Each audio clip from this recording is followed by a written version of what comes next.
Movie शुरू होते ही हमें कुछ लोग दिखाए जाते हैं जो एक लड़की को जबरदस्ती पकड़कर एक डॉक्टर के क्लिनिक ला रहे होते हैं। उस लड़की का नाम सबरीना होता है। हॉस्पिटल में आने के बाद जब सबरीना एक कमरे में होती है तब वहां एक डॉक्टर आता है जिसका नाम कार्ल होता है। सबरीना का केस कार्ल को सौंपा गया था। उसके बाद डॉक्टर देखते हैं कि सबरीना को एक बीमारी है। उस बीमारी के वजह से सबरीना अपने इमोशंस पर कंट्रोल नहीं कर पाती है। उसे कभी गुस्सा तो कभी रोना तो कभी खुशी होती है। Carl the talking cure method के जरिए सबरीना के बीते हुए कल के बारे में जानने की कोशिश करते हैं। कार्ल सबरीना को ठीक करने के लिए एक ऐसा मेथड अपनाने वाले थे जो सिर्फ एक थ्योरी था। डॉक्टर कार्ल सबरीना को बिठाकर हमेशा उसके पीछे बैठते थे ताकि बार बार सबरीना के ज्यादा इमोशंस ना बदल पाए।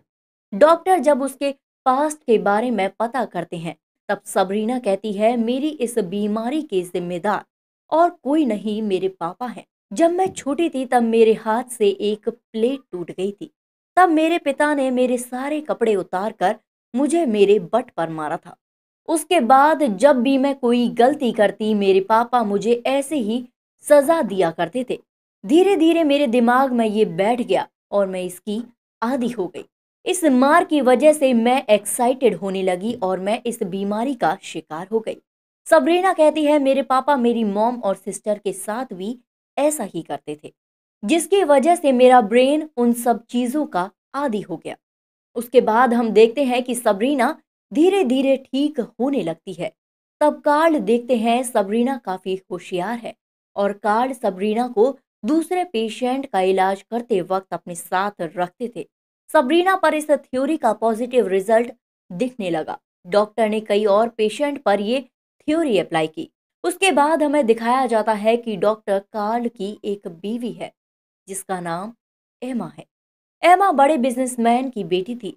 उसके बाद सीन शिफ्ट होता है और हमें 2 साल बाद की कहानी बताई जाती है जहां सबरीना ठीक हो चुकी थी और डॉक्टर सबरीना को एक मेडिकल कॉलेज में जाने को बोलते हैं।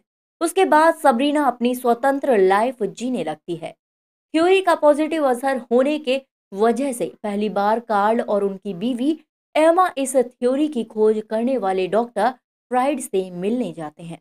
उसके बाद दोनों डॉक्टर इस थ्योरी पर खूब सारी बातें करते हैं। उसके बाद कार्ल को पता चलता है कि डॉक्टर फ्राइड हमेशा अपनी ही बात को ऊपर रखने की कोशिश करते हैं। उसके बाद हमें बताया जाता है कि सबरीना डॉक्टर कार्ल से मिलने आती है जहां हम देखते हैं कि सबरीना अब डॉक्टर कार्ल की तरफ आकर्षित होने लगी थी। जो भी फैंटेसी सबरीना के दिमाग में बचपन में क्रिएट हुई थी अब वो उसे प्रैक्टिकली करना चाहती थी। उसके बाद हम देखते हैं कि सबरीना कार्ल को किस कर लेती है। कार्ल भी सबरीना में इंटरेस्ट दिखाने लगता है। उसके बाद हम देखते हैं डॉक्टर फ्राइड कार्ल के पास एक आदमी को भेजते हैं जो दरअसल एक डॉक्टर ही था। उसका नाम डॉक्टर ग्रॉस था।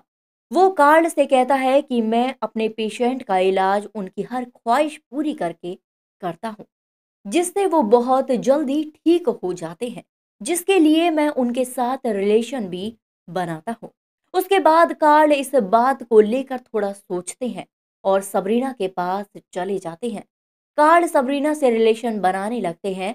उसी के साथ हम देखते हैं कि सबरीना पर उसके बचपन का उसके दिमाग पर बुरा असर हुआ था।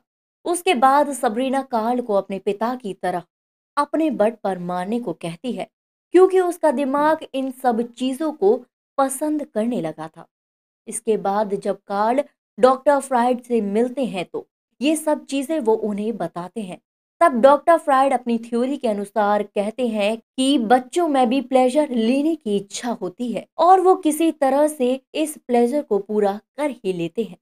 कार्ल सबरीना अपने रिलेशन को छुपाते हैं। तब कार्ल फ्राइड को कहते हैं कि उन्हें पैरासाइकोलॉजी और टेलीपैथी पर रिसर्च करने की परमिशन चाहिए। फ्राइड उन्हें साफ इनकार कर देते हैं। उसके बाद कार्ल और फ्राइड में झगड़ा हो जाता है और कार्ल वहां से चले जाते हैं।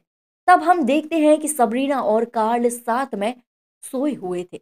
तब सबरीना कार्ल से उन दोनों का बच्चा मांगती है।